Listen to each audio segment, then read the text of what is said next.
schedule sa Bagong Pilipinas Presidential Action Center. Narito ang mga dapat gawin. Gamit ang iyong mobile device, pumunta sa eGovPH app. Pwede itong i-download mula sa Apple App Store o sa Google Play Store. Gumawa ng account. Ilagay ang email address, valid mobile number, pagkatapos ay makakatanggap ka ng one-time code sa iyong email. Gamitin ang code sa eGov app para sa verification ng iyong account at ng mga impormasyong ibinigay. Congratulations! Meron ka ng eGovPH app account. Pwede mo na ma-access ang iba't ibang serbisyo ng gobyerno kabilang ang mga serbisyo sa Bagong Pilipinas Presidential Action Center. Sa patuloy na paghahati ng balita at pagbibigay serbisyo publiko, kinilala ng prestiyosong Asia Pacific Broadcasting Plus Awards 2025 ang galing at dedigasyon ng Radyo Pilipinas. Patunay ito ng tapat na paghatid ng serbisyo sa mga Pilipino, maparadyo, TV at maging sa makabagong paraan ng paghahatid ng balita sa mundo ng social media. Sa pangunguna ni Presidential Broadcast Service Director Dindo Amparo, kasama ang lahat ng kawani ng Radyo Pilipinas. Inaalay namin ang pagkilalang ito sa bawat Pilipinong aming pinaglilingkuran. Radyo Pilipinas, Radyo Publiko. Radyo Pilipinas, Radyo Publiko. Radyo Pilipinas, Radyo Publiko.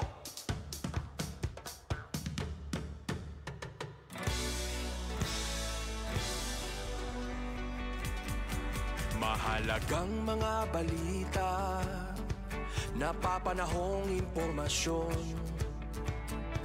Kami ang inyong gabay pag may bagyo at sakuna. Serbisyo ng gobyerno kapag may nangangailangan.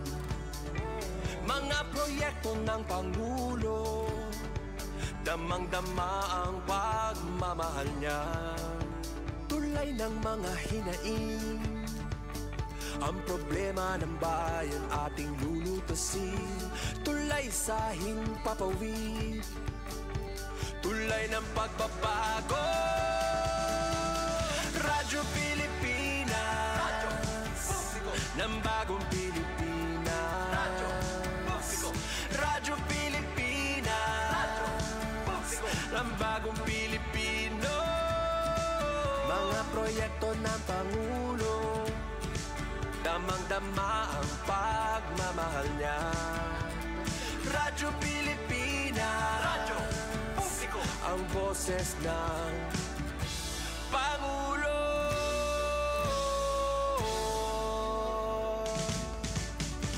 Karamay nyo kami, kahit malayo man kami nakakarating.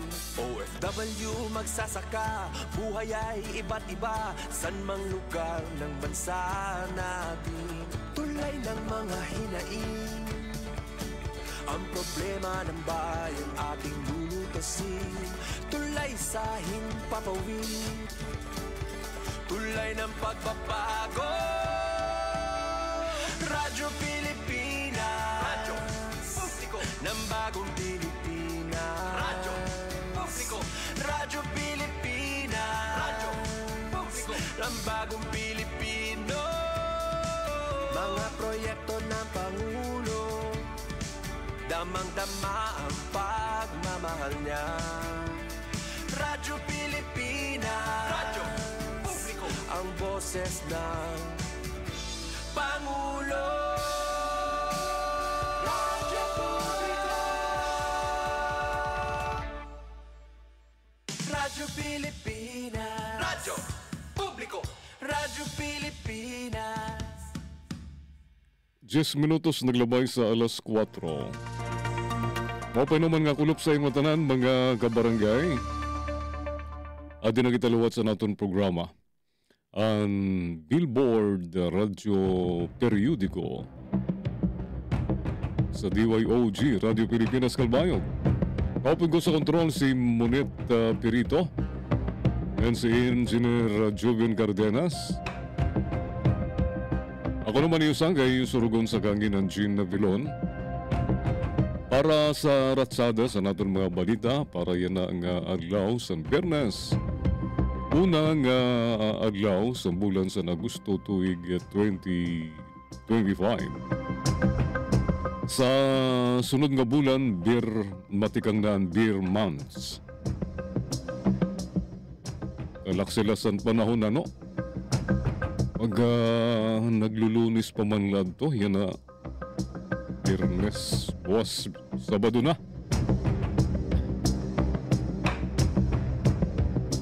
Relaxisan paglakad sa mga adlaw. O pa nga notisya para sa mga SSS members. SSS papatuman ang uminto sa pensyon sa mga SSS members sin nga magre-retiro sin 10% kada tuig tubtub 2027 pero kontribusyon diri umintuan. Laomi ang dugang nga pensyon sa mga trabahante sa private sector tungod sa ipapatupad nga programa sa Social Security System SSS.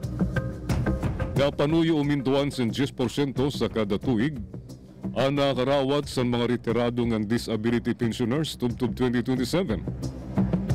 Pag siguro pa sa SSS, waray dugang nga sukot nga kontribusyon nga imon para sa mga miyembro kasumpay sini.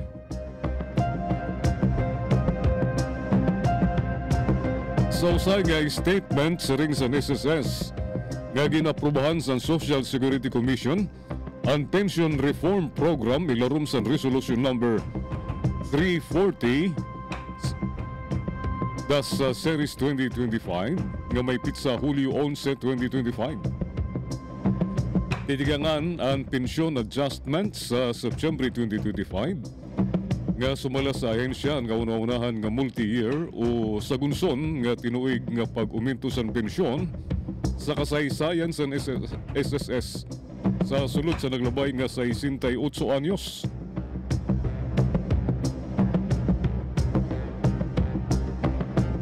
Ipapublish daw sa mga pahayagan ang nasabing reforma sumala pa sa SSS. We have heard the clamor for higher pensions loud and clear.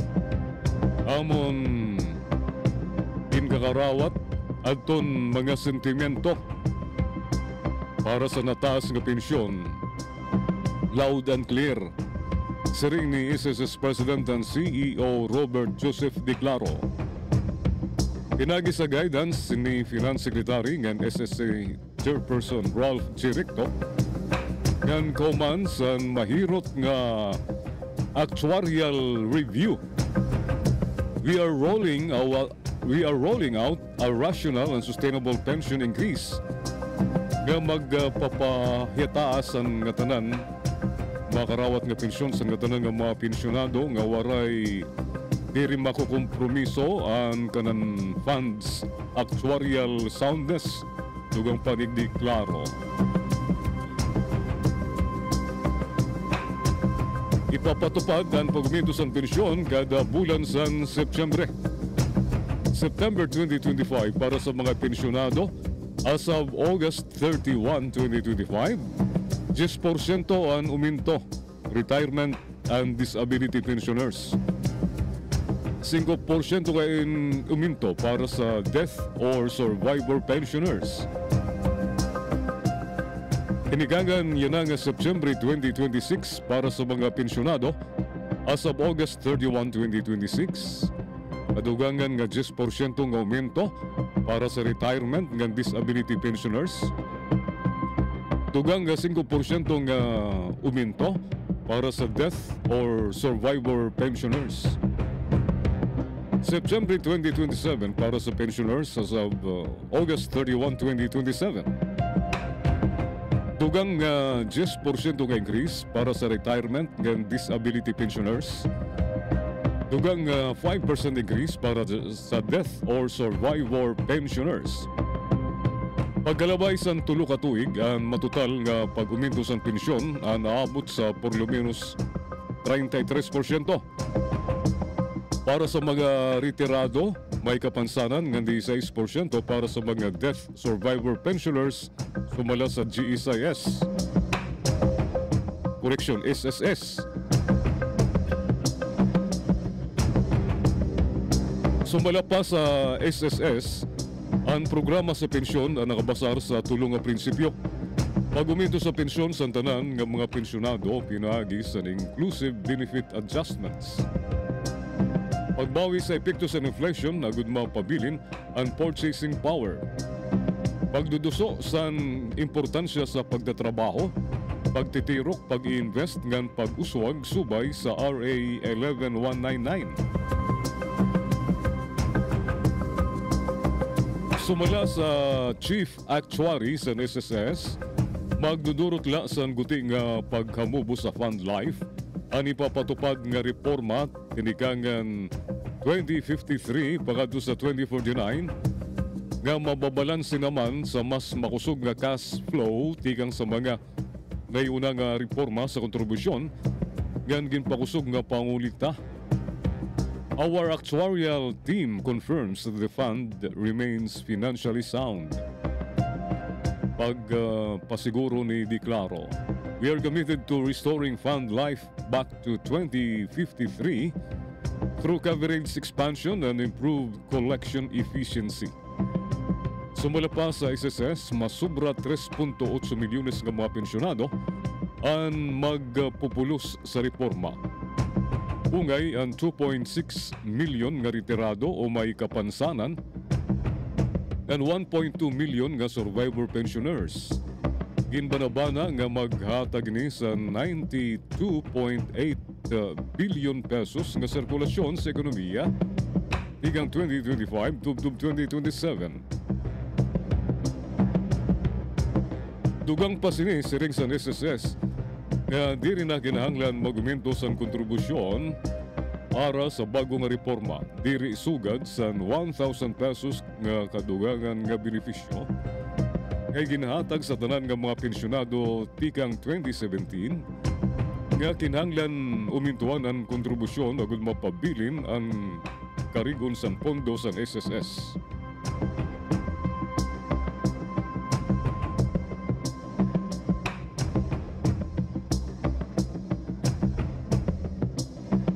Ginpasirahan nga punerarya sa Manila. Umabot daw sa masubra 100,000 pesos ang sukot sa pamilya saan tira nga namatyan.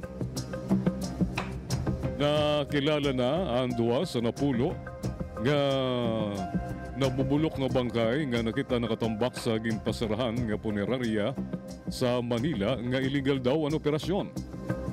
Ang pera sa bangkay, di rin na makuha anira mga sanira mga pamilya tungkol sa sobra kadako daw sa sukot sining o umabot sa masubra 100,000 pesos.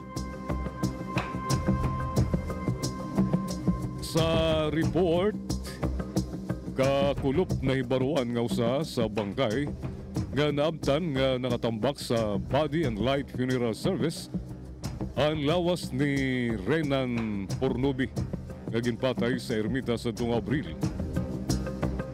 Nailubong pa si Naihayad pa si Pornobi sa ira lugar pero ginkuha utros ang puneraryan bangkay san waray daw makagbayad san balanse sa serbisyo ang pamilya. Yung anak pumunta. Siring sa akon kulang pa sa 30,000 pesos. San babaydan nira may adda pa daw utang. Ang siring baga 30,000 pesos plus pa daw kay baga abuton sa 85,000 pesos. Sigun kan Nestor Malabag, chairman sa Barangay 659 sa Ermita. Maupay pa dito sa Matuginaw kay gastos ang LGU Matuginaw ang pagpalubong, pati ang lungon, pati bayad pa sa punerarya. Iginbalik daw ang patay kay na buong adtun salamin. Pero di rin na gin-release ang bangkay dugang paniya. Usa pa sa mga bangkay nga natenga sa punerarya o nagpabilin sa punerarya ang lawas ni Lia Tunggol nga biktima liwat sa krimen sa Malati sa 2 Abril. Diri na naigawas na niya pamilya niya bangkay tungod sa ginaro nga 150,000 pesos daw nga bayad sa punerarya.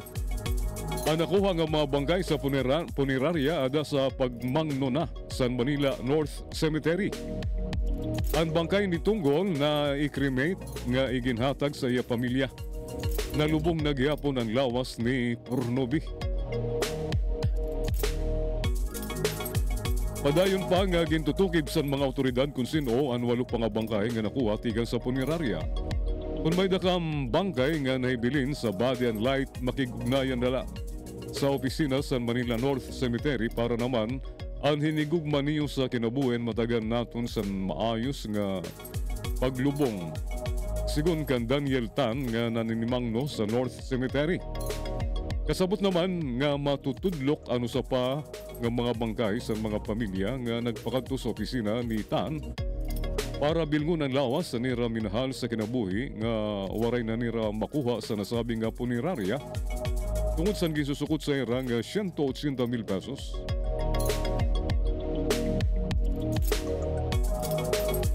Siraging susuktan sa 180,000 pesos para tugutan nga igawas ang lawas. They were in contact with us all the way from yesterday morning till today, Thursday morning, trying to charge us 180,000 pesos. We're telling them we cannot afford that amount sigun sa usang kaanak. Pero wara ang irapatay sa 8 nga bangkay sanglit na lutaw nga may bangkay pa nga kaput san igin sa pasirahan nga punerarya.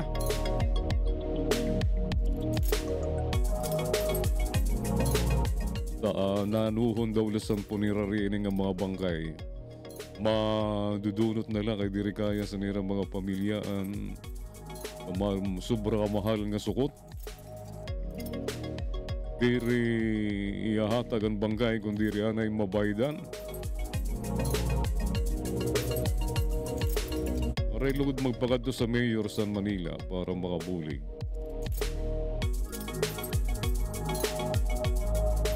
Bueno, sa iba pa naton nga mga balita, nurunian, kauman sa aton mga paibaro sa kontrol. News and current affairs, top stories of the day, business, sports, music, and entertainment. Dadalhin sa inyo ng mas pinaganda, mas pinalawak, mas pinalakas.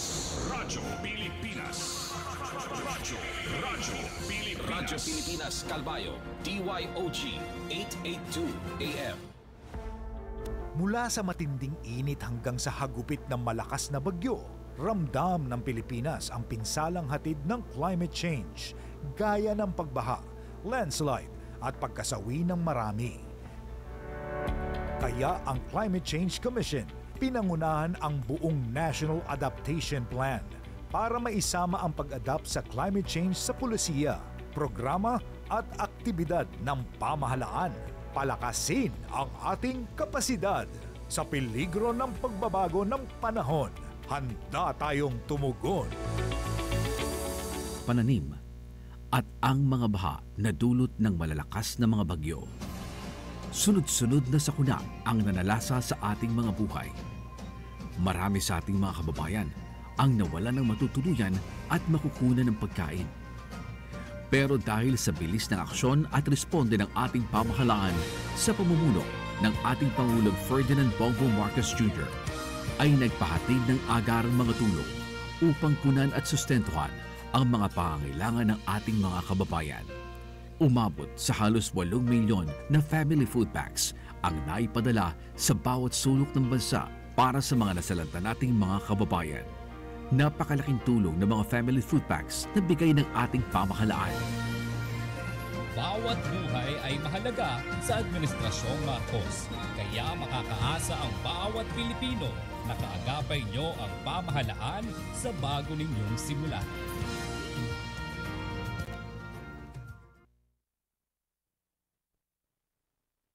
Oras naton na hingad na sa 25 minutos naglaway sa alas 4. Bueno, sa kadugangan naton ng mga balita,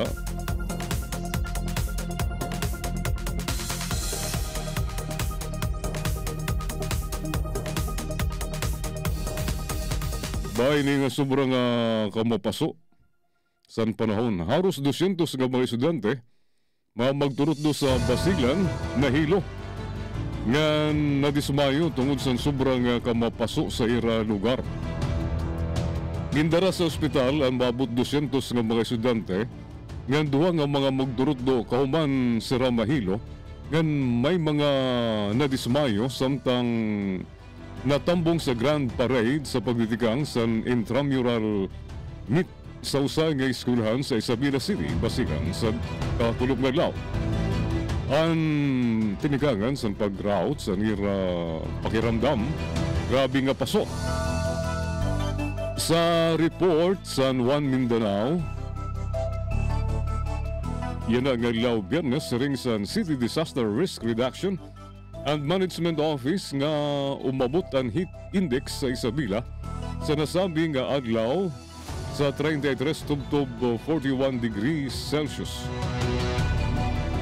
They fainted, lost consciousness due to heat exhaustion. Nadismayo tungod sa paso sa panahon. Umabot po siya ng between 33 to 41 degrees Celsius. Heat index. Sigun kan CDRRMO head, Uso Dan Salasin. Grabe ang kamapaso nanuada din sa aton sa Samar kay labi na kay damuan mga activities kasumpahisan Tandaya Festival ang tidaraon nga Summer Day Celebration yun ang Agosto 11 itunta daw mga kasanggayan ang schedule of activities sa Tandaya Festival.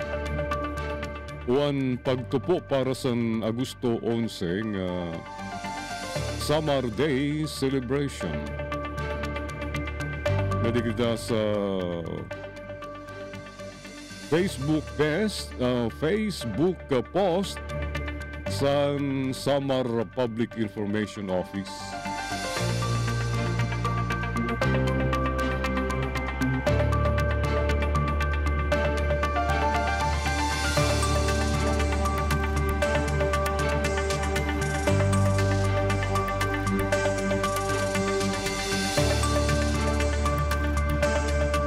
Para sa itong mga nagbibiyahe permi ngadto sa Cebu. Adiyan mo pa yung notisya may dana flight ang Philippine Airlines Cebu to Calbayog magditigang yan ang Oktubre 26. Bago nga Cebu Calbayog flights titigangan Oktubre 26. Tinigangan sa Oktubre 26 ang Philippine Airlines makes it easier to connect Eastern Visayas with the rest of the country. Sarang maglalansar sa 4 ka beses kada semana nga flight. Ikan Cebu ngan ni Calbayog kada Lunes, Miyerkules, Biyernes ngan Domingo.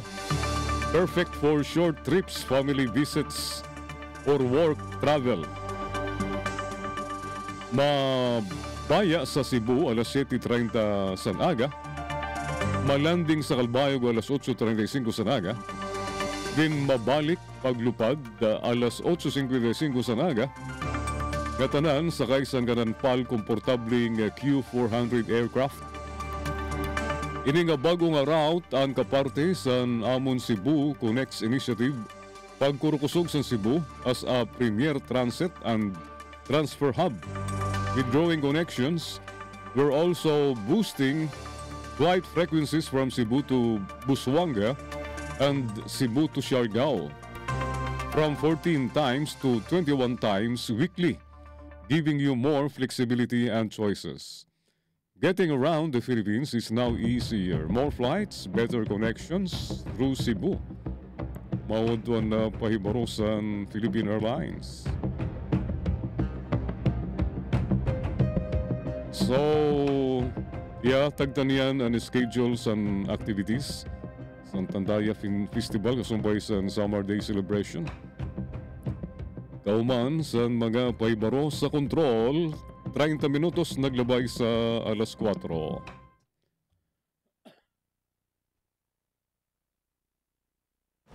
Bagong Pilipinas para sa bawat Pilipino. Bagong Pilipinas is a master plan for genuine development, the benefits of all our people. It is a call for transformation. The transformation of our idea of being a Filipino and the transformation of our economy, of governance, of society. Hindi puro salita, pamahalaan ay magsisilbing halimbawa. Sa Bagong Pilipinas, ang pagbabago ay nagsisimula sa pamahalaan. Pagsiservisyo sa publiko, tapat, mapagkakatiwalaan at dekalidad. Huwag nating pahirapan ang taong bayan. Bagkus suklian ang kanilang tiwala ng magalang na panunungkulan. Sa nagkakaisang gobyerno at mamamayan, malinaw ang payapa at maunlad na bukas. Sa Bagong Pilipinas, may pag-asa ang lahat. Ang pag-asa ng bayan ay nasa ating lahat.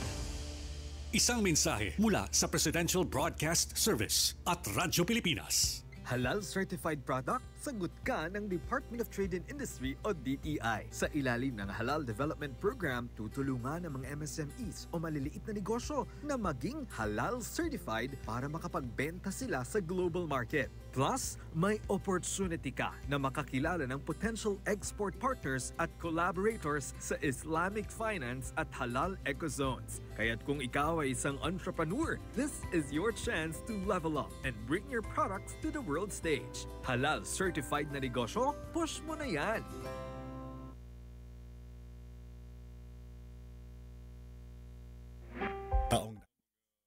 Kasanggayan, 32 minutos na naglabay sa alas 4. Yan na nga adlaw dito sa Kalbalugan. Siguro human na ang drum and lyre competition, elementary level. Yan na ang adlaw August 1, 2025 sa Provincial Capitol Grounds. Unta diri sobrang ka mapasok.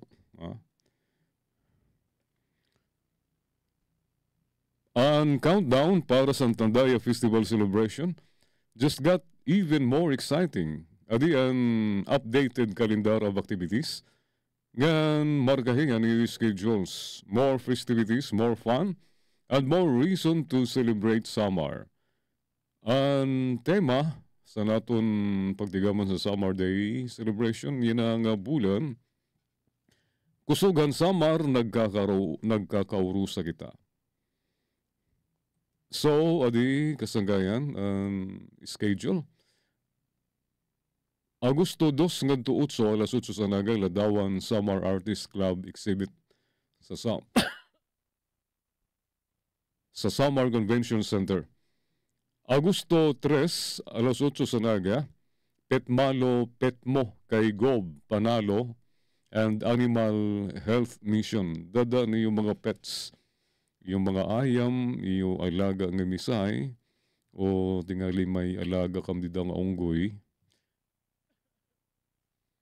Dadaniyo, alas 8 sa aga sa Agosto 3 sa Summer Gymnasium.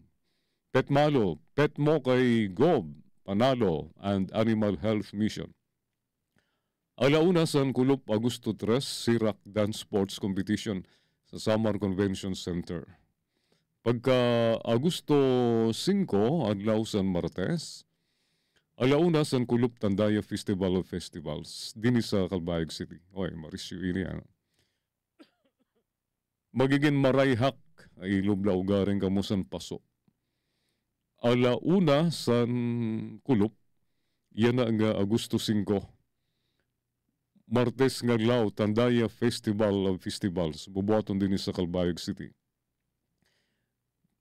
Tikang Agosto 5 nga 6, alas 8 sa Naga, Job and Service Fair Pre-Registration Activity sa Summer Convention Center. Sarit para sa itong karuyag makatrabaho. Ma-hire ka mo on the spot. Tigam ninyo, tigang Agosto 5 nga 6, Martes nga Miyerkules, sunod nga simana.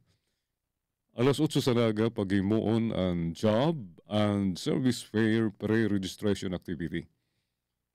Salit mga aplikantes ng trabaho ay andam na ni resume. Bubuhaton nini sa Summer Convention Center. Pagka Agosto 6, Adlaw ini sa Miyerkules, alas 7 sang gabi, Mutiahan Samar 2025 Pre-Pageant. Bubuhaton sa Tandaya Hall dito sa Katbalogan sa Samar Capitol Grounds. Agosto 6, alas 7 sang gabi. Agosto 6, gado 7, alas 8 sa naga, Samar Wellness Activity.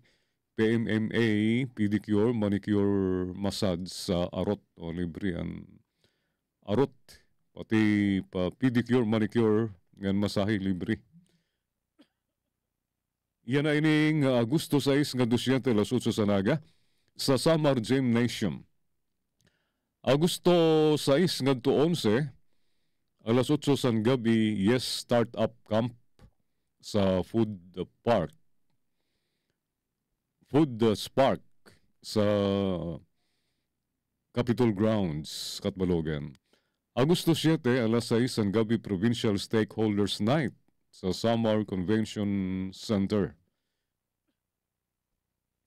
Agosto 8, adlaw san Biyernes, alas 3 ang Kulup Siday ngan Karantahay. Provincial Capitol Grounds. Diri kita maaram. Ngayon waray kita ginkakaptan nga mga pagsurundan sila nga siday competition ngan Karantahay. Nakabutang na diyan ni schedule. Alas 3 ang Kulop, Agosto 8. Di kita lot maaram kung ano ang theme. Waray gin padangat, waray gin release nga informasyon parte isang siday ngan Karantahay ang Samar Provincial Tourism Office. Agosto 8 ngadto 9, alas 8 sa naga, 2025 Yes Fair and Samar Book Fiesta. Agosto 9, Sabado, alas 9 sa naga, Sirak Quiz B sa Samar Convention Center. Alas 6 ang gabi, Mutiahan Samar, yan ang Sabado. Sunod nga Sabado.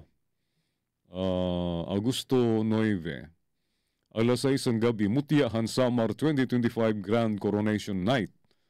Uy, bubuhato nini, apikila din sa Kalbahayo ga.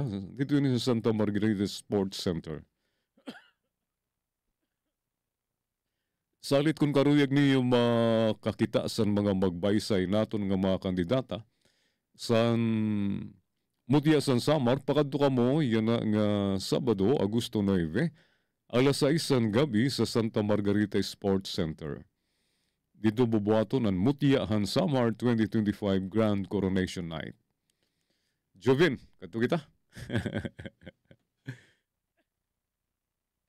Nga na alas 8 sa naga, Agosto 10, Job and Service Fair o para sa tunoray mga trabaho, iandam na niyo mga resume. Iyo application letter. Yan na nga Agosto 10 ini, Domingo nga adlaw. Dito bubuhaton sa Samar Convention Center, Job and Service Fair. Agosto 11, alas 7 sa naga, adlaw, Hansamar Commemorative Program, bubuhaton sa Provincial Capitol Grounds. Alas 9 sa naga, Drum and Lyre Competition, secondary level, himoon sa Samar Gymnasium. Alauna sang Kulop sa Agosto 11, kapistahan ng pagtigaman sa Samar Day. Civic Parade and Tandaya Festival. Alauna sang Kulop, Agosto 11, Civic Parade and Tandaya Festival, Parade of Floats and Competition, palibot sa Katbalogan City. Kinabukasan, Agosto 12, alas 6 ang gabi, Provincial Employees Night dito sa Tandaya Hall sa Samar Capitol Grounds. Amad do kasangkayan na atong mga aktibidades kasumpay sa Tandaya Festival 2025. Ang aton Samar Day Celebration. All right. Sa aton pagbadayon sa atong mga balita. University of the Philippines Law, UP Law, Supreme Court voiding of Sara Duterte impeachment erodes accountability. Ang pagbasura sa Korte Suprema kan BP Sara Duterte impeachment nagtatamak-tamak, gintatamak-tamakan sa Korte Suprema ada sa aton batakan balaod accountability kinanglan mapanagot adton mga nangungurakot sa gobyerno. Ini ang gintamak-tamakan nga ginbabasura liwat sa Korte Suprema. Ini nga accountability of public officials dida sa ira pagbasura sa impeachment ni VP Sara Duterte. Ang mga miyembro sa University of the Philippines, UP College of Law, nagguliat sa nira kaalarma nidasan kanan Korte Suprema pagbasura sa impeachment case kontra kan Vice President Sara Duterte. Warning that the development undermined and weakened the impeachment proceedings. Ini ang nagpapaluya sa impeachment proceedings. Diri na maurian na yan ang tanan ng mga Pilipino pagpa-impeach sa mga abusado na ngurakot ng mga tagas ng opisyal sa gobyerno. Which should have been an indispensable instrument of political accountability for the country's public officials. Sa usang statement yan ang aglaw, ang educators ang nagkikilala sa anxiety, confusion, ngan kahadlok sa constitutional crisis nga pwede bumutho dida sa general public. Sera nakig argumento ngan konstitusyon ang nagpapaklaro ngan Kamara de Representantes ang may eksklusibo nga poder pag-initiate ngan ang Senado ang may nag-uusahan nga poder to try and decide. Pamatian, igkiha, dayunon ang paglilitis ngan magdesisyon sa ngatanan nga kaso sa impeachment. We thus share the view of the Free Legal Assistance Group that the over-judicialization of the process by laying out evidentiary and court-like procedures for Congress, even at the early point of initiation, will permanently change impeachment's nature. Siring sa mga educators sa UP Law. Sira nagpangusog nga samtang ang judicial review ang eksister. Ini ang constitutionally available para sadton mayada grabe nga pag-abuso. Ang educators natindog. The educators stood their ground. Sira nagdutuong ang Kongreso. Nagre-rely la dida sa rule nga gintalaan sa Korte dida sa Francisco versus House of Representatives ngan Gutierrez versus Committee on Justice. Ngan in session sa House na consister sa filing of a complaint and referral sining sa proper committees. This could not be an abuse of discretion, much less a grave one. Kung ang Korte ang nagpapanuyo nga layout ang bago nga mga rules para sa Kamara. Kung sugad ang reliance on public thereto prior to their being declared unconstitutional calls for at least a prospective application of its decision and not the nullification of the House actions sumala sa ira. Ang mga educators sa UP Law then recalled how the court in past impeachments intervened cautiously. Nakialam ang Korte Suprema dito sa proseso para malikyan nga diri mapugos ang Kongreso nga maimplemensahan ang agusahan lang nga proseso sa political accountability para sa ira kalugaringon nga mga miyembro. The court had therefore avoided defining impeachable offenses because it acknowledged each as a justiciable political question beyond the scope of its judicial power. It had refused to dissect alleged irregularities in the internal processes of the House when the issues before it could be resolved on other grounds. Sumala pa sa ira. 15 minutos antes na alas 5, mabalik kauman sa mga pahibaro sa kontrol. transactions sa tulong ng eGov.ph Super App. Pwede mo nang magawa ang lahat ng ito. I-download ang eGov app sa iyong smartphone o tablet mula sa App Store o Google Play Store. Pagkatapos, ilagay ang iyong mobile number at i-authenticate gamit ang one-time PIN o OTP para marehistro ang iyong account. Saka ilagay ang iyong mga pangunahing impormasyon at kumpletuhin ang facial recognition technology para sa verifikasyon ng iyong pagkakakilanlan. Para sa mas mabilis at mas maayos na serbisyong panggobyerno, gamitin na ang eGov.ph Super App. Time to celebrate kulturang Pinoy. Tradisyon, musika, sining, literatura at iba pa. Anything and everything fun and Filipino. Ito ang Pinoy Kultura. Flight PR 1043, now boarding. Hey, that's us! Vacation, here we go! Always love flying the first and oldest commercial airline in Asia, our very own flag carrier, Philippine Airlines. Dreaming of love while cruising at high altitudes. Did you know this track was specifically made for Philippine Airlines back in the 70s? Composed by Jose Marichan and arranged by Ryan Cayabyab. Closer to heaven, we're 30,000 feet.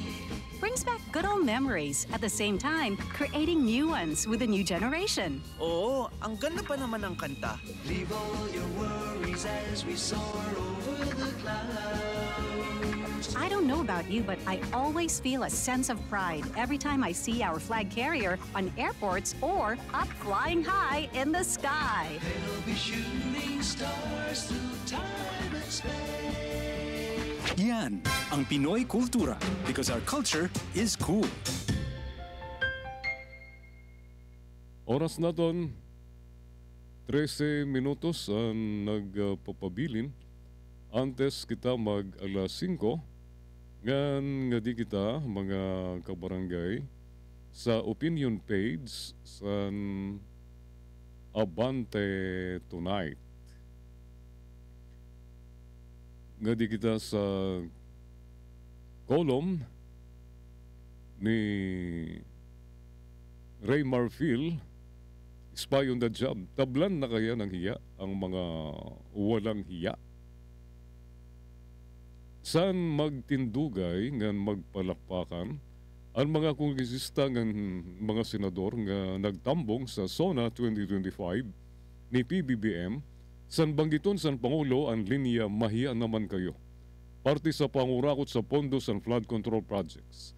Ang pera naton nga mga igasi Pilipino nga nagkikita sa mga telebisyon ng smartphone na hingatawa sa ginhimo sa mga magbaralaod. Pero antes iton, panibago nga salbabida ang iginitsa sa gobyerno sa mga purdoy nga nagkakasakit tungod kay waray na daw babaydan ang mga magpapabulong sa 87 nga mga ospital nga DOH ang nagkakapot. Maupay kung ungo din pero siyempre depende pagyapon sa klase ng serbisyo sa mga government o public official hospital. Labot sa klase ng serbisyo, kinanglan liwat siguro tudduan ang mga tauhan sa mga government hospital sa maayos nga pakikitungo sa mga kablas nga pasyente. Diri basta-basta guliatan, diri basta-basta isgan. Diri porke hamak ang mga pasyente, diri natatagan sa pagtahod.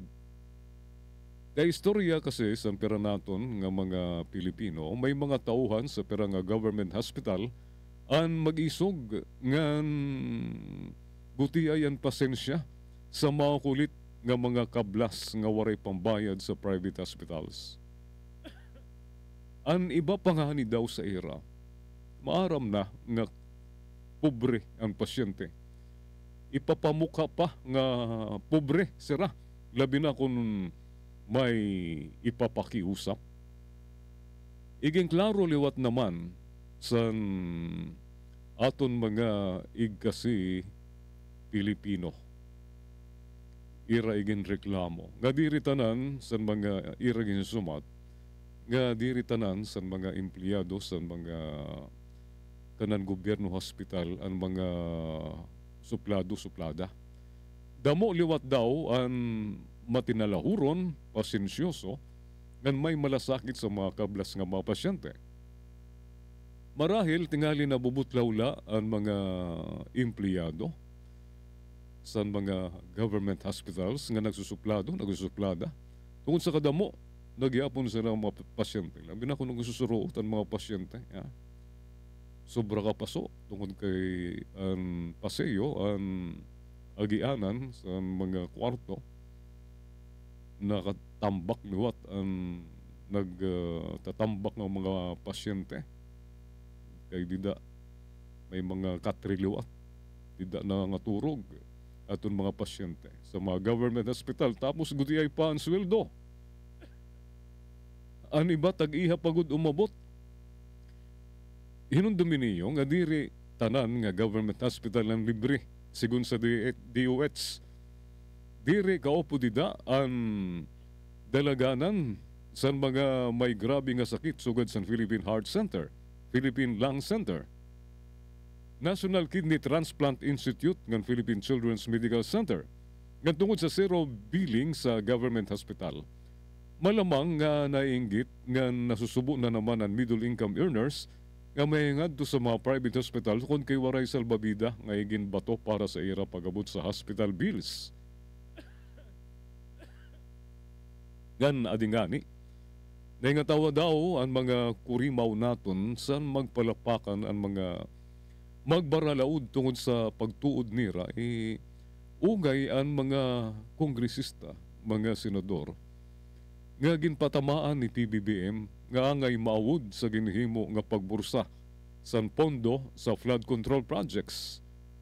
Ba ka makaluluoy naman ang mga inosente nga mga kongresista, mga senador kung tanan nga mga uwat ang kaparihos ang mga kurimaw naton ang pagtuo nga kurap sira nga tanan. Kundi diri naman naton mababasol ang naton mga igisi Pinoy kung sugad ang pagtuo nira. Ang mga magbaralaod kasi ang naghimay nga nag-aproba sa tinuig nga pondo sa gobyerno kaupod ang flood control projects. Kaya lang diri naman tanan nakakahirit sa nasabi nga pundo.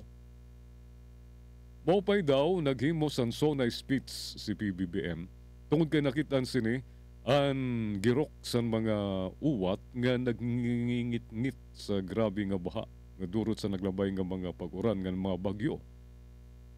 Bakit nga naman kasi sa kadamo-damo sang salapi nga iginbuhos sa mga proyekto nga pangontra sa baha, mas labi pa da nga naggrabe ang baha. Ngan bato naman sa perang opisyal sa DPWH madagmit naman daw mga hupa mag-ubos ang baha. Ang hulaton niya na sa mga uwat ikon uong dun ni PBBM ang ginbasa niya sa SONA speech nga ipapabiling niya ang mga palpak ng mga guni-guni nga mga flood control projects nga ipapublish niya at mga ghost projects igbabalandra sa Pangulo. Ang pakyana iupod dada sa ibibisto kung sino ang mga senador ngan kongresista nga humirit ngan sumipa patalikod sa pundo kung may adaman. Kaupod dada nga ibibisto ang mga kontratista sa mga palpak ngan mga ghost flood control projects nganan koneksjonera sa mga kongresista, mga senador sugad sa mga party list group nga sira ang padrino abangan. Amod to ang column ni Ray Marfil, spy on the job sa payagan. Abante tonight, pitsado July 31, 2025 issue. Nga di kita sa pahayagan naman sa Filipino Star ngayon. Taon-taon na noon editorial yan nga adlaw sa sining pahayagan. Yan ang adlaw August 1, 2025. Adi. anomalya sa Senior High School Voucher Program. May anomalya liwat sa DepEd pero di rin na ini natalakay sa kauman nga sona ni Pangulo Bongbong Marcos. Mas nakatutok ang presidente sa pangungurakot sa pondo para sa flood projects. Dakuan pondo nga nawara sanglit padayon ang pagbaha sa Metro Manila nga damo pa nga mga lugar. Pero diri liwat angay igbaliwara ang anomalya nga naitabo sa DepEd nga gindadabihan sa 100 milyones pesos para sa Senior High School Voucher Program. Una na gin report nga mabot 52 milyones pesos la ang hingadto sa 12 nga mga private schools pero siring sa diri palamay ha. Ni DepEd Secretary Sani Angara nga abot sa 100 milyones pesos o masubra pa ang naibayad sa mga eskwelahan nga waray naman naka-enroll nga estudyante. Ginhimo lang ang mga ghost students ang sila nga mga private schools para makabursa sa kwarta. Una na ginasoy sa DepEd sa naglabay nga Marso nga puros ghost students ang naka-enroll sa 12 nga mga private schools. An anomalya ang ginpayag mismo ni Angara nga nagsaad nga magakamada sa hingpit nga investigasyon ngan papanagutin ang mga nadadabi. Naibaruan ni Angara nga 1,474,702 senior high school ang naka-enroll para sa school year 2023-2024. Ang panahon nga nadiskubre ang ghost students. Nagdigang ang senior high school voucher sa itong school year 2016 to 2017. Tungod sa anomalya, igin paundang pansamantala sa DepEd ang programa samtang diri pa na-recover ang mga iginbayad sa mga private schools.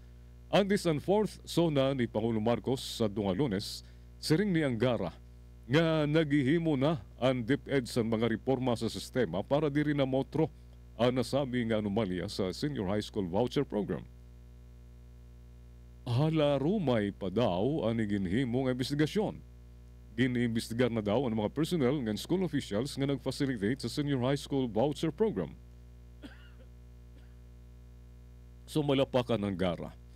Nag-file na sira sa mga civil ngan criminal cases sa mabawi ang pondo ngan mapanagot ang mga responsable. Gintagan doon liwat ni Angara nga ang direkta nga napiktaran sa irregularidad mawan mga estudyante nga naglalaom sa voucher program para makag-aram sa mga dekalidad ng eskwelahan. Nagsasarang ang katiwalian ngan maski ang DepEd ang diri talwas sa mga kawatan. Kung nayakan ni Marcos Jr. nga mahiya naman ang mga nagbubursa ng pondo para sa flood control projects, mas angay liwat yaknan ang mga nagpapaluyo sa senior high school voucher program nga kaawod naman kam. Damo ang iyo ginkakawatan nga kabubuason sa naton mga estudyante. Tungod ang igawat niraan para sa mga sining nga estudyante nga nagakaruyag makagraduar sa pag-aram. Magkamayada untasan mo pang resulta ang pag-imbestiga sa anomalya sa Senior High School Voucher Program ngan masirutan ng mga nadadabi. Matutuwa ang taong bayan kung may mapaparusahan. Amad to ang editorial sa pahayagan Filipino Star ngayon, yan na ang aglaw. Adiyan naton news update.